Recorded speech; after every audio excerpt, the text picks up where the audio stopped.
I want to start with some follow-up from yesterday because this is hilarious. We have our terrible media. Our media is more corrupt than you might even imagine. Remember, we talked earlier about Christopher Rufo's big drop about Kamala Harris being a plagiarist. And this New York Times article that we've read through previously said that they consulted over here at the New York Times with a plagiarism expert. And the plagiarism consultant, apparently this guy, Jonathan Bailey, said on Monday that his initial reactions to Rufo's claims were that these things were not serious at all, right? Says Jonathan Bailey, a plagiarism consultant. New York Times is reporting this, that his initial reaction to Rufo's claims was that the errors were not serious given the size of the document. He said, this amount of plagiarism amounts to an error and not an intent to defraud, saying that Rufo had taken a small amount of text and tried to make a big deal out of it, right? The New York Times published that. So now watch this. The actual guy, Jonathan Bailey, who is this so-called plagiarism consultant, posted this after the article was published. He says, for those coming here from the New York Times article, Jonathan Bailey here over on X, copyright and plagiarism consultant with copybyte.com, blogs at Plagiarism Today, same thing that New York Times referenced, says, I want to be clear that I have not performed a full analysis of the books, okay? My quotes were based on information provided to me by the reporters and spoke only about those passages. I've been out of the office for the holiday and have not been able to even follow the coverage, all right? So the New York Times is, do we have anybody, like any plagiarism consultants who will support Kamala's allegation that this is just an error? I'm like, no, nobody will say that. Was there anybody else who's like on vacation or something who won't respond to this? Yeah, Jonathan's on vacation. He told me he was going out with his wife. That sounds nice. Cool, we'll just pin it on him. He comes back from vacation. He's like, what? He said, when I've had more time, I'll likely have more thoughts. I'd expect something tomorrow or Wednesday, that's today, on the site, depending on client work. He didn't even really review it. So Rufo responds and says, my team will send you the full dossier with more than a dozen accusations. The New York Times was dishonest with you, obviously. Even CNN confirms it's obviously plagiarism from Kamala. It's not too late to salvage your reputation there, bro, and tell the truth, set the record straight. So here's what CNN said, right? Their expert said plagiarized works include using someone else's work without giving them proper and appropriate credit for their ideas and words. Even if the source of the information is cited, it is still considered plagiarism if the ideas are not paraphrased or quoted in the correct place, said experts over at CNN. So I guess we've got dueling experts, the New York Times experts. Should we trust the experts on this one? This is very confusing because they said that it wasn't plagiarism, according to this guy, even though this guy didn't really do a proper analysis. So that's one example of our corrupt media totally being corrupt. Here's another one. Speaker Johnson was out, and he, of course, is hitting the media airwaves. And he said, CBS has been under fire, he posted this, for selectively editing their interviews to promote Democrats and to undermine Republicans. And says yesterday, they chose, CBS, to cut 5 minutes out of my nearly 15-minute interview. And you can be the judge as to why. And so he actually posted this. He says, I traveled to North Carolina and victims of Hurricane Helene told me nearly 2 weeks after landfall, 2 weeks, that the Biden-Harris administration had still not provided them with the resources that they need. And they keep saying Trump's lying about this and everybody's lying about this. Johnson went there and met with the people who told him firsthand, and he's reporting that to us. So we'll take his word for it over our broken executive branch and Joe Biden-Harris government. But CBS selectively edited out the entire firsthand perspective of that interview, saying I was there specifically. So on the right, we'll have the full answer. On the left is what CBS aired. So that's a different accounting than this 2% you say was distributed. Yeah, so they've obligated some funds, but they've only distributed 2%. The rescue and recovery effort's still going on, and then we address the rest of it. So that's a different accounting than this 2% you say was distributed. Yeah, so they've obligated some funds, but they've only distributed 2%. And when I was there on the ground, and you should go bring the cameras and talk to the people there, they'll tell you, don't take politicians' words for this or the administration's word. Talk to the people there on the ground. They had not been provided the resources almost 2 weeks out from the storm that they desperately needed. And when I was there, 13 days post the storm hitting that state, people are still being rescued. They're stuck in the higher elevations in the mountains because the roads are down and all the rest. So they need every available resource and all hands on deck. The rescue and recovery effort's still going on. And then we address the rest of it. So that's Yeah, a different. and they just cut that out. No, we're not making it up. He was there. He's talking to people on the ground. She says, yeah, but Mike, Alejandro says everything is going great, okay? And FEMA is incredible. And so stop blaming them for stuff that is not true. Wait a minute. They lie about everything. They've lied about everything. In the Inflation Reduction Act wasn't going to cause inflation. The border wasn't a problem till it was a problem. Then it was the Republicans' problem. We're going to beat Russia in 2 seconds. Turns out it's been multiple years, not coming to an end anytime soon unless Trump wins. They're going to tell us that FEMA is doing an incredible job. Everything else around the country is a disaster, but FEMA's amazing. They did a great job. Same thing with the CDC. Same thing with the wars all over the place. They can't even build a pier that they spend $300 million to build, right? It's crazy. And then they say, no, we did a great job with 2 monster hurricanes. No, we don't buy it. Sorry. So there's more. Now, yesterday, there was something that happened at a Trump rally, and there was a bunch of music that was played.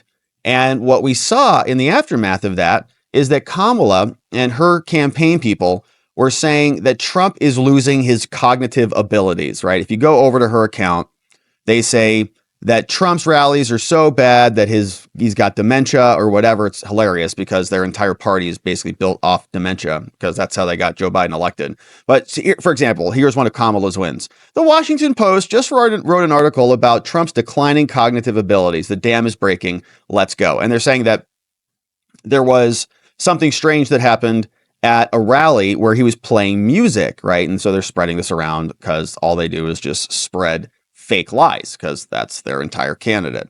But what was interesting about this is ABC came out and explained what was happening inside the building, right? So you've probably seen this meme, but here's the story. ABC News says that Trump decided to change things up after a couple supporters had medical emergencies, right? 30 minutes in, 2 attendees suffered medical emergencies. The incidents shifted the mood, prompting Trump to cut the question short and instead play some of his favorite music. In certain quarters of social media, people had a field day with that. And I guess on the screens, it looked weird. So they all said, Trump's like losing it. Inside the town hall, people were having a good time. Everything was great. So yet again, Kamala is lying about reality. And former President Trump's town hall event in Pennsylvania took an unusual turn after he was interrupted twice by medical emergencies in the room. Trump stopped taking questions and stood on stage for nearly 45 minutes listening to his soundtrack.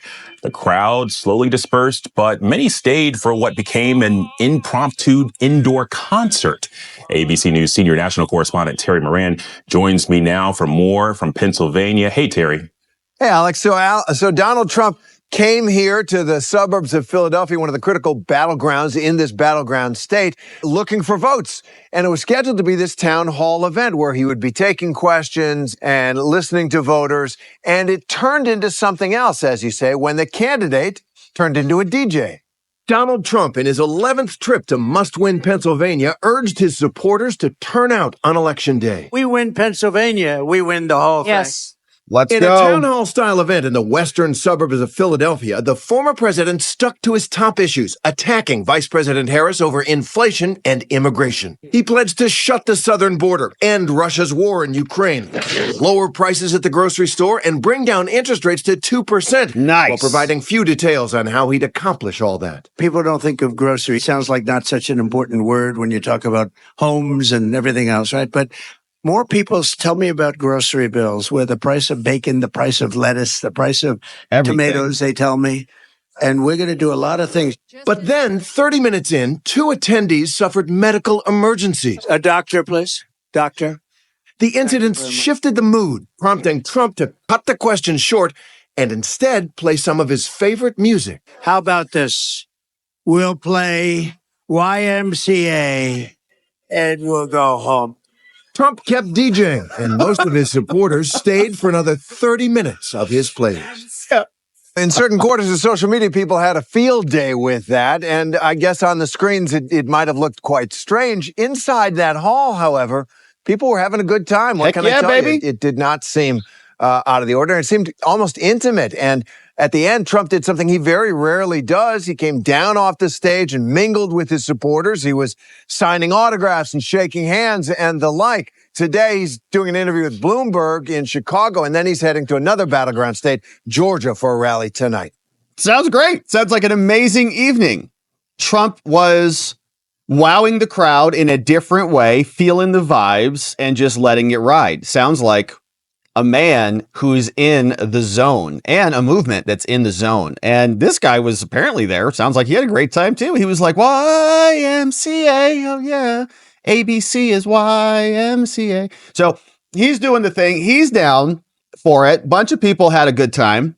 And meanwhile, while all this is happening, Kamala is still trying to get black men to vote for her, trying really hard. And it's not working. Obama came out, scolded them last week, said, listen up, black men. If you don't vote for Kamala, I'm going to be very disappointed in you. I can't believe he said that, but he did. Then Kamala is now saying the same, says black men deserve a president who cares about making their lives better, which I don't know how it gets better with open borders, endless wars, inflated currencies, fewer jobs that are good jobs that are going to American citizens, not foreigners.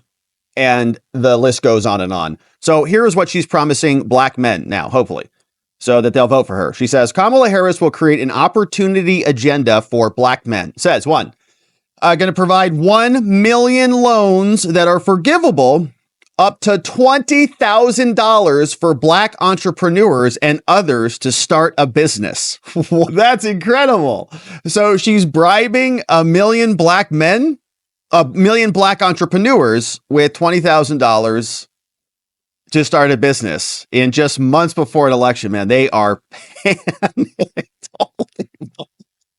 So support education, training, and mentorship programs that lead to good paying jobs for black men, including pathways to become teachers. All right. I don't know why they're not doing any of this right now, obviously. Protect cryptocurrency investments so black men who make them know their money is safe. That's curious. Are black men into crypto at high rates or something? I didn't know that. That's very interesting. Shout out. I can understand that. It's a nice solution to a broken, wrecked dollar, right? So it's funny. She's like, I wrecked your currency and we'll protect your currency that you've gone to so that you're insulated from the failing dollar. That's nice. Then she's going to launch a national health initiative focused on the illnesses that disproportionately impact black men. Okay. Which they could have done all of that already, but they haven't. Legalize recreational marijuana and create opportunities for black Americans to succeed in this new industry. Wow, this is wild. Oh, man. Okay. Feels like they're pretty desperate out there. And I wonder if this bribe will be convincing to black men in a way that is more powerful than Obama's scold. But it's pretty interesting that going this hard for this demographic, I think that they're in big trouble. Now, similarly, Walz is out there and he's blaming Trump for all of the current problems, even though Trump hasn't been in the office for the last 4 years. They have. We're focused on bringing prices down, focusing on the things middle-class families care about, and then focusing on tackling the big issues like Medicare and stay-at-home care for seniors. Those are really innovative ideas. Yet polls show that many Americans and Pennsylvanians think the economy was better over the Trump administration, and they liked his tax cuts. They helped everyone. Yeah. The fact of the matter is that he left with 10 million people out of work, 9 million jobs closed, and we were in the middle of the global pandemic. I don't think that's why we had a jobs problem back then, Tim. People want to go back to tens of thousands of Americans dying. No, we don't. Do you think if we reelect Trump that COVID comes with Trump? What did he just say? We don't want to go back to. We were in the middle of the global pandemic. I don't think people want to go back to tens of thousands of Americans dying. Does he think that if Trump is reelected, we're all going to start having another pandemic immediately or something? We're all going to start dying of COVID? Oh my gosh. I cannot even believe this is their party. It's pretty hysterical. Now,